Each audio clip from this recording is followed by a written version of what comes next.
Hello students, good morning. Hindi score with BR channel पर आपका स्वागत है। आज मैं आपके लिए लेकर आई हूँ भक्ति काल के स्वर्ण युग। भक्ति काल को स्वर्ण युग क्यों कहा जाता है, तो चलिए देखते हैं भक्ति काल को स्वर्ण युग के नाम से क्यों जाना जाता है। भक्ति काल की समय सीमा संवत 1375 से 1700 संवत तक मानी जाती है। भक्ति काल हिंदी साहित्य का सबसे महत्वपूर्ण काल है, जिसे इसकी विशेषताओं के कारण इसे स्वर्ण युग कहा जाता है। राजनीतिक, सामाजिक, धार्मिक, दार्शनिक और साहित्यिक एवं सांस्कृतिक दृष्टि से अंतर्विरोधों से परिपूर्ण होते हुए भी इस काल में भक्ति की ऐसी धारा प्रवाहित हुई कि विद्वानों ने एक मत से इसे हिंदी साहित्य का स्वर्ण काल कहा गया। वो कौन कौन सी विशेषताएं थी जिसके कारण भक्ति काल स्वर्ण युग कहलाया।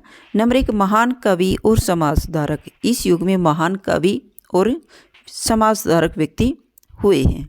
इस युग को स्वर्ण काल या स्वर्ण युग कहने का सबसे बड़ा कारण है कि इस काल में ही शताब्दियों से चली आ रही दास्ता की बेड़ियों को तोड़ने के लिए मानवतावादी, तर्कशील कवियों और समाज सुधारकों का उदय हुआ। इस युग में रामानंद, वल्लभाचार्य, कबीर, सूर, तुलसी, जायसी, मीरा, दादू दयाल, रैदास, रसखान, रहीम आदि ने देशभक्ति की लहरों को जगाते हुए मानवतावाद का दिव्य संदेश दिया। नेक्स्ट है भारतीय भावना और सामाजिक जागरण का काल। इस काल में राष्ट्रीय भावना और सामाजिक जागृति का अभ्युदय हुआ। दास्ता की बेड़ियों को तोड़ने व एक वर्ग की विशिष्ट सिद्ध करने के लिए बनी परंपराओं को जोरदार खंडन करने का क्रांतिकारी आंदोलन छेड़ा गया। संकुचित राष्ट्रीयता के स्थान पर समग्र राष्ट्र का स्वरूप सामने आने लगा और एक प्रकार से वैचारिक क्रांति की ध्वनि गुंजित होने लगी और समाज आधुनिकता की दिशा की ओर आगे बढ़ने लग गया। नेक्स्ट है मानवतावादी काव्य की रचना। भक्ति काल में मानवतावादी काव्य की रचनाएं हुई। इसमें धार्मिक भावनाओं से उत्प्रेरित विभिन्न मतवादी काव्य साधनाओं को जन्म दिया। इस प्रकार मतवादों का प्रवाह दक्षिण भारत में आलवार भक्तों के द्वारा प्रभावित हुआ था। आलवारों के बाद दक्षिण में आचार्यों की परंपरा में विशिष्टाद्वैत, अद्वैत, द्वैत और अद्वैताद्वैतवाद का प्रतिपादन हुआ। विशिष्टाद्वैत के प्रतिपादक रामानुजाचार्य थे और रामानुजाचार्य की ही परंपरा में रामानंद जी हुए थे। रामानंद की लंबी शिष्य श्रृंखला थी। उनमें कबीरदास, जुलाहा, पीपा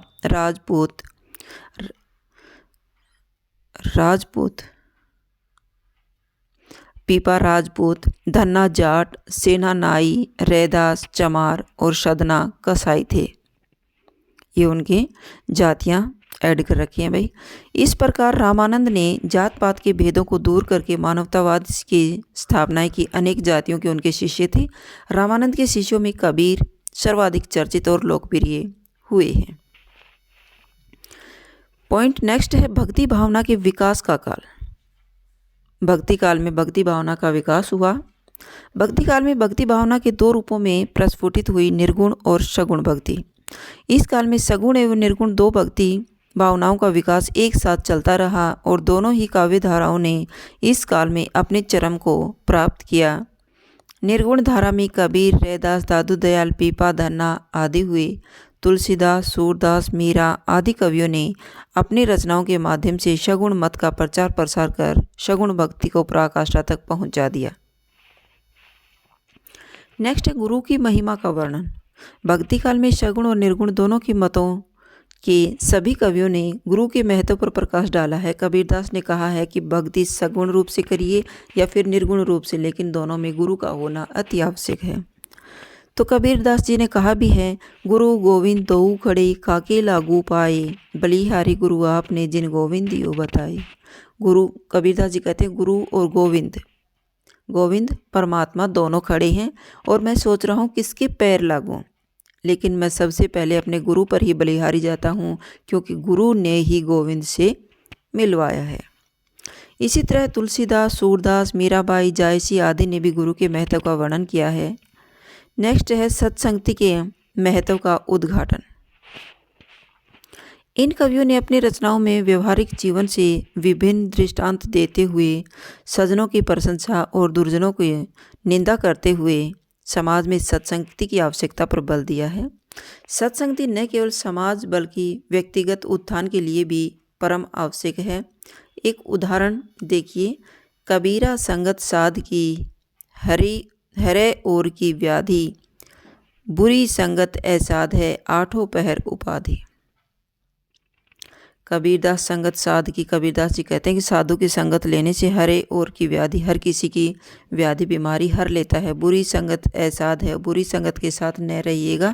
आठों पहर उपाधि, और आठों पहर ही उपाधि रहती है, दिखते रहती रहे। आडंबरों का कड़ा विरोध। भक्ति काल में समाज व धर्म के क्षेत्र में व्याप्त आडंबरों का विरोध करते हुए तर्कपूर्ण धार्मिक विश्वासों व सामाजिक परंपराओं की स्थापना करने का प्रयास किया, जो मानवतावाद का मार्ग प्रशस्त करता है। कबीरदास जी ने पूजा स्थलों के निर्माण तथा अल्लाह की इबादत के नाम पर चीखने चिल्लाने को व्यर्थ बताते हुए कहा है।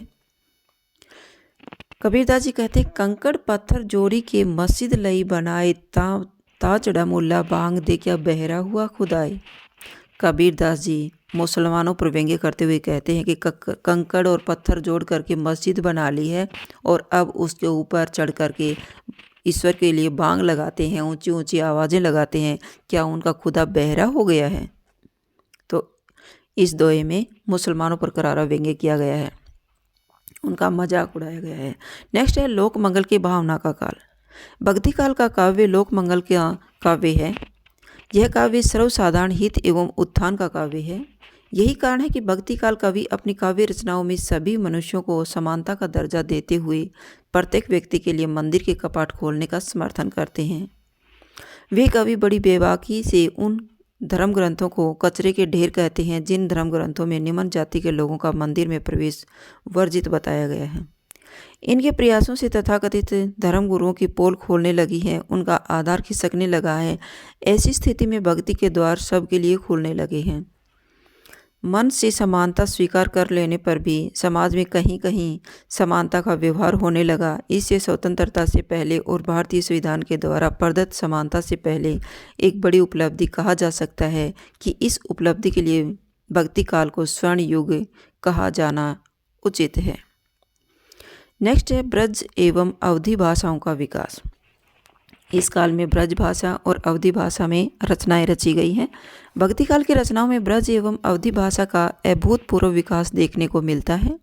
कृष्ण भक्त कवि मुख्यतः सूरदास ने ब्रज भाषा को विकसित किया और तुलसीदास व जायसी ने अवधी भाषा को उसके चरमोत्कर्ष तक पहुंचा दिया। नेक्स्ट एंड लास्ट पॉइंट है काव्य रूप। भक्ति काल में विविध काव्य रूपों का विकास हुआ। वस्तुतः काव्य रूपों की दृष्टि से भक्तिकालीन साहित्य में अत्यंत समृद्ध है। भक्तिकालीन साहित्य में प्रबंध काव्य, मुक्त काव्य दोनों प्रकार से काव्य का निर्माण हुआ है। रामचरितमानस और पद्मावत जैसे प्रसिद्ध ग्रंथ लिखे गए हैं। हिंदी साहित्य के सर्वश्रेष्ठ महाकाव्य माने जाते हैं। कौन से? रामचरितमानस और पद्मावत को। भक्तिकालीन मुक्त काव्य में भी प्रबंध योजना के दर्शन होते हैं। इसके अतिरिक्त सूक्ति काव्य, रचित काव्य, गीति काव्य और गद्य काव्य इसी काल के में रचे गए हैं। अतः निष्कर्ष रूप में हम कह सकते हैं कि हिंदी साहित्य के इतिहास में भक्ति काल को सर्वश्रेष्ठ काल कहा जा सकता है। भाव पक्ष और कला पक्ष दोनों पक्षों के दृष्टिकोण से तो यह काल सर्वश्रेष्ठ है ही, लेकिन नैतिक मूल्यों और समाज सुधार और धर्म सुधार के माध्यम से इस काल का साहित्य मानवतावाद की जिस भावभूमि को तैयार करता है वह आज तक हिंदी साहित्यकारों के लिए मार्गदर्शिका का कार्य करता है। कबीर, सूर, तुलसी, जायसी जैसे महान कवियों की इस काल को हिंदी साहित्य का स्वर्ण युग कहना सर्वथा उचित है। तो ये था भक्ति काल का स्वर्ण युग क्यों कहा गया है या फिर स्वर्ण काल क्यों कहा गया है।